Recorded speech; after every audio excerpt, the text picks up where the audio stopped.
श्री शिवाय नमस्तुभ्यम, हर हर महादेव। 13 मई 2024 वैशाख माह का विशेष शिव सोमवार है। और जैसा कि आप सभी को पता है, गुरुजी पंडित प्रदीप मिश्रा जी ने परतवाड़ा में शिव भक्ति शिव महापुराण कथा जो कि पूरी हो गई है, उसमें कुछ ऐसे नए उपायों की जानकारी दी है जो कि आपको इस विशेष वैशाख शिव सोमवार में करना है। इन्हीं उपायों की जानकारी हम आपको इस वीडियो के माध्यम से देने वाले हैं और कुछ उपायों को हम वीडियो के माध्यम से करके भी बताएंगे ताकि उपाय वीडियो में देखकर समझने में आपको आसानी हो।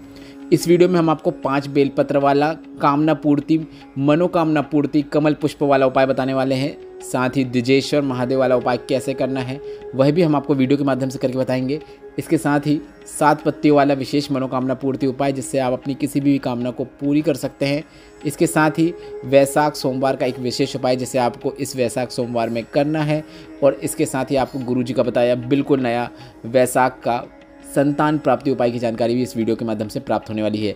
सभी उपाय उपयोगी हैं। आप चाहो तो इनमें से कोई एक उपाय करके इस वैशाख शिव सोमवार का अधिक से अधिक लाभ प्राप्त कर सकते हैं, या फिर आप अपनी आवश्यकता के अनुसार एक से अधिक उपाय भी कर सकते हैं। पर एक बात तो तय है, अगर इस वैशाख सोमवार में अगर आप गुरुजी पंडित प्रदीप मिश्रा जी का बताया एक उपाय भी कर देते हैं तो उसका आपको पूरा लाभ प्राप्त होने वाला है। बढ़ते हैं पहले उपाय की ओर।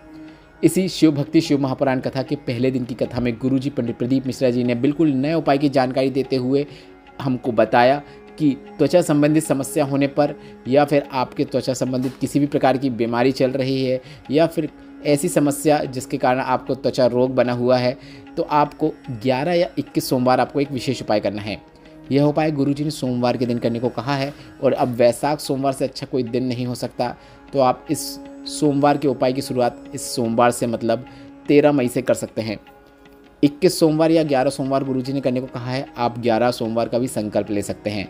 आपको कुछ नहीं करना है, आपको 5 बेलपत्र लेना है और 5 बेलपत्र का आपको एक कमल पुष्प बनाना है।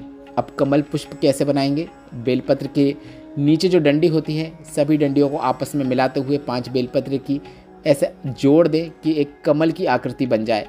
बस ऐसा ही करना है। कोई विशेष रूप से आपको उन डंडियों को बांधने की आवश्यकता नहीं है कि आप धागे से उस डंडियों को बांधने का प्रयास करें।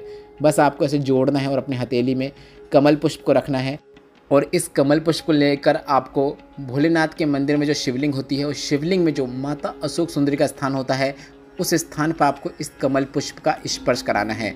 आपको अर्पित नहीं करना है। आपको इस बात का ध्यान रखना है कि वहाँ पर आपको सिर्फ स्पर्श कराना है। शिवलिंग में गणेश भगवान के स्थान के, कार्तिकेय भगवान के स्थान के बीच का जो स्थान होता है वह माता अशोक सुंदरी का स्थान होता है। इसके बाद आप जब स्पर्श कराते हैं, इसके बाद आपको यह कमल पुष्प को शिवलिंग के ऊपर अर्पित कर देना है। इसके बाद 1 लोटा जल आपने जो लाए हैं, उस 1 लोटा जल को शिवलिंग के ऊपर अर्पित करना है।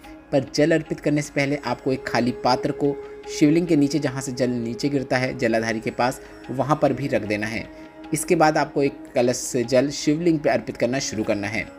धीरे धीरे जल अर्पित कीजिए। जैसे जल अर्पित करना चाहते हैं उस प्रकार से आप अर्पित कर सकते हैं। कोई ऐसा जल अर्पित करने की विशेष विधि नहीं है। पूरा जल अर्पित करने के बाद आपको 5 बेलपत्र को उठा लेना है और जिस पात्र में आपने शिवलिंग से नीचे गिर रहा जल प्राप्त किया है उसको लेकर घर आ जाना है। बेलपत्र को लेकर घर आ जाना है और एक दिन में ही 5 बार करके आपको उस जल का आचमन करना है और 5 बेलपत्र को भी आपको एक एक करके खा लेना है। इस उपाय के अंतर्गत गुरुजी ने ऐसा ही बताया है। अगर किसी को बेलपत्र खाने में दिक्कत होती है तो वह बेलपत्र बिल्कुल भी ना खाए, क्योंकि शरीर में क्षति नहीं होना चाहिए।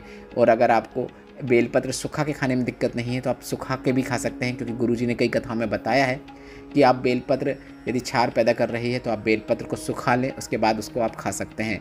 सूखने के बाद आप उसका उपयोग कर सकते हैं। गुरुजी ने कहा जैसे जैसे सोमवार आपके बढ़ते चले जाएंगे, मतलब 1 सोमवार के बाद आपने दूसरा सोमवार किया, तीसरा सोमवार किया, वैसे वैसे आपकी जो भी बीमारी है, सोराइसिस या त्वचा संबंधित जो भी परेशानी है, वह धीरे धीरे समाप्ति की ओर चली जाएगी। गुरुजी का बताया यह विशेष उपाय है जिसे आपको 11 या 21 सोमवार करना है और उपाय करते समय आप अपने विवेक का उपयोग जरूर कीजिएगा। बढ़ते हैं दूसरे विशेष उपाय की ओर। वैशाख महीने में गुरुजी ने मिट्टी के पात्र से जुड़ा हुआ एक विशेष उपाय की जानकारी देते हुए कहा कि वर्ष भर में वैशाख का माह ऐसा होता है जब शीतल जल भोलेनाथ को अर्पित किया जाता है।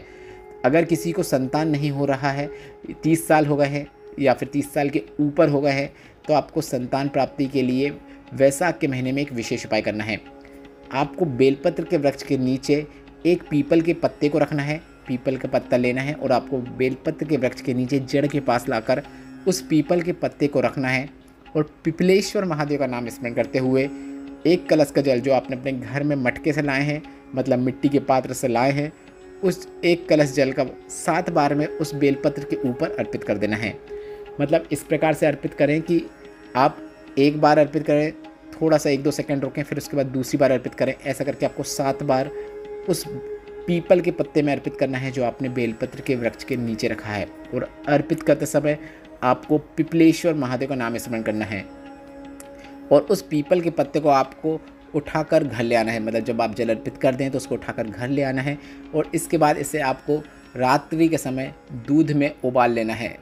दूध में उबालने के बाद उस पीपल के पत्ते को आप विसर्जन में रख सकते हैं या फिर विसर्जित कर सकते हैं या फिर किसी पेड़ के नीचे छोड़ सकते हैं। और उस दूध को गुरुजी ने कहा है पति और पत्नी दोनों को पी लेना है।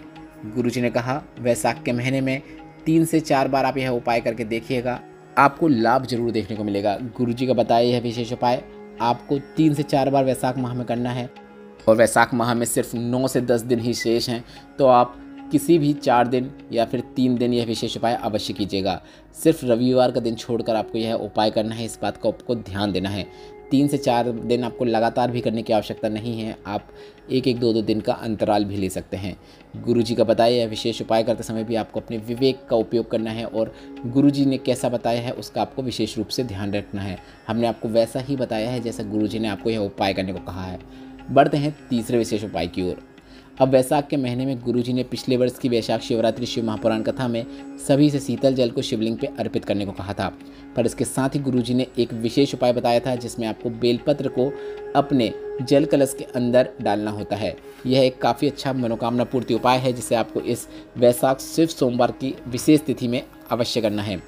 आपको अपने घर के मिट्टी के कलश से अपने तांबे के कलश में जल ले लेना है। अब इस तांबे के कलश में आपको एक बेलपत्र को डुबो देना है। बेलपत्र को डुबोने के बाद इस कलश का पूरा जल आपको शिवलिंग के ऊपर अर्पित कर देना है। आप जैसे अर्पित करना चाहते हैं उस प्रकार से जल को शिवलिंग पे अर्पित कर सकते हैं। जल अर्पित करने के बाद अगर कलश के अंदर बेलपत्र रुक जाती है तो आपको सबसे पहले बेलपत्र को शिवलिंग पे अर्पित कर देना है और उसके बाद आपको श्री शिवाय नमस्तुभ्यम बोलते हुए अपनी मनोकामना भोलेनाथ से बोल देना है। श्री शिवाय नमस्तुभ्यम या फिर नमः शिवाय या फिर ओम नमः शिवाय बोलते हुए आप अपनी कामना बोल सकते हैं। किसी भी प्रकार की कामना को भोलेनाथ शीघ्र अतिशीघ्र पूरा कर देते हैं।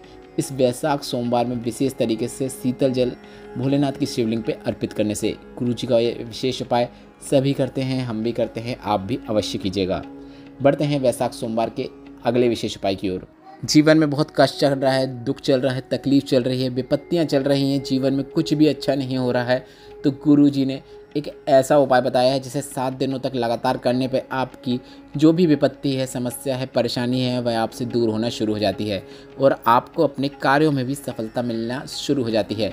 अब यह विशेष उपाय आप ऐसा नहीं है कि सिर्फ वैशाख महीने में कर सकते हैं, आप यह उपाय कभी भी किसी भी दिन से करना शुरू कर सकते हैं और 7 दिन तक आपको लगातार करना होता है। आपको विशेष तरीके से शिवलिंग पे जल अर्पित करना होता है और जल अर्पित करते समय आपको द्विजेश्वर महादेव का नाम स्मरण करना होता है। नाम का स्मरण करने के साथ साथ आपको इस उपाय के अंतर्गत जल भी एक विशेष तरीके से अर्पित करना है। जल अर्पित करने की शुरुआत शिवलिंग से जल जहाँ से नीचे गिरता है उस स्थान से करना है। आप वीडियो के माध्यम से भी देखकर समझ सकते हैं, वहाँ से शुरुआत करना है। इसके बाद शिवलिंग का कटी भाग हो जो होता है, माता पार्वती के जो हस्तकमल होते हैं, वहाँ से घुमाते हुए वापस उस स्थान पर आपको जल की धार ले जाना है जहाँ से आपने जल अर्पित करना शुरू किया था। इसके बाद वहीं से आपको वापस जल की धार जहाँ से आप बैठे हैं वहाँ तक लाना है और शिवलिंग के ऊपर आपको जल अर्पित कर देना है। आशा करते हैं वीडियो के माध्यम से देखकर यह उपाय समझने में आपको आसानी हुई होगी। गुरुजी ने कहा इस प्रकार से अगर आप 7 दिन तक द्विजेश्वर महादेव का नाम लेते हुए शिवलिंग पे 7 दिन तक जल अर्पित कर देते हैं तो भोलेनाथ आपकी सभी समस्याओं को, परेशानियों को, दुख को, तकलीफ को दूर करना शुरू कर देते हैं और आपको अपने कार्यों में भी सफलता प्राप्त होती है। बढ़ते हैं 5वें और अंतिम विशेष उपाय की ओर।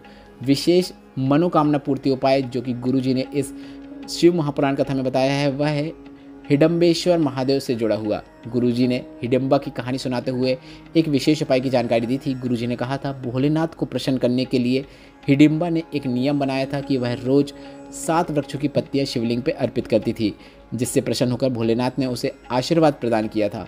तो आप भी भोलेनाथ से किसी भी प्रकार की कामना को पूरा करवाना चाहते हैं तो आपको एक नियम बना लेना है कि प्रत्येक माह के प्रत्येक सोमवार या फिर प्रदोष या फिर मासिक शिवरात्रि आप जिस तिथि का नियम बनाना चाहते हैं उस तिथि में आपको 7 वृक्षों की एक एक पत्ती ही आपको मिल जाए, वह 7 पत्तियां आपको शिवलिंग पे अर्पित करना है। ऐसा आप 5 बार करके देखिएगा। भोलेनाथ आपकी किसी भी प्रकार की कामना को अवश्य सुनते हैं। गुरुजी का बताया यह विशेष उपाय आप इस सिर्फ सोमवार से करना शुरू कर सकते हैं। इस वीडियो में बताया गया उपायों से संबंधित अगर अभी भी आपके मन में कोई प्रश्न है तो वे प्रश्न आप कमेंट बॉक्स के जरिए पूछ सकते हैं। मेरे द्वारा दी गई जानकारी अगर आपको थोड़ी सी भी उपयोगी लगी हो तो इस वीडियो को लाइक करके कमेंट बॉक्स में हर हर महादेव जरूर टाइप कीजिएगा। श्री शिवाय नमस्तुभ्यम। हर हर महादेव।